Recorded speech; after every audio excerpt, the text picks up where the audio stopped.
Hello అండి, అందరికీ నమస్తే. మా ఊరు శివరాత్రి రోజున అన్నదానం కార్యక్రమానికి మాకైతే ఒక 3,000 మందికి ఆర్డర్ అయితే వచ్చిందండి. కిరాణా డెలివరీ ఇవ్వడం గురించి అయితే మేము ఆ 3,000 మందికి కిరాణా డెలివరీ అయితే చేయడం జరిగింది.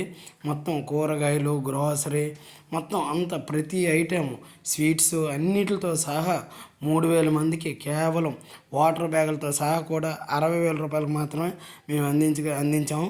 అతి తక్కువ ప్రైస్కే అందించాం. అదేవిధంగా వంటలు అన్నీ కూడా లాస్ట్లో చూసాం, చాలా అద్భుతంగా, చాలా మహా అద్భుతంగా బాగా వచ్చాయండి. మంచి క్వాలిటీ ప్రోడక్ట్స్ ఇచ్చాము. మంచి స్వీట్స్ అయితే మైదా, మంచి క్వాలిటీ మైదా ఇవ్వడం వల్ల మంచి స్వీట్స్ కూడా మంచి ఇదైతే దిగుబడి వచ్చిందండి. అదేవిధంగా మీకు పెళ్ళిళ్ళకైనా లేకపోతే ఇంకేదైనా అవసరాలు ఫంక్షన్లకి గ్రాసరీ కావాలంటే, కిరాణా కావాలంటే సీటు ఒకటి మాకు వాట్సాప్ చేయడం ద్వారా కానీ, లేదా మా యాప్లో మీ తాలూకు డీటెయిల్స్ ఫిల్ చేయడం ద్వారా కానీ మేము మిమ్మల్ని కాంటాక్ట్ అయ్యి మీకు డెలివరీ చేయడం అనేది జరుగుతుంది. Thank you.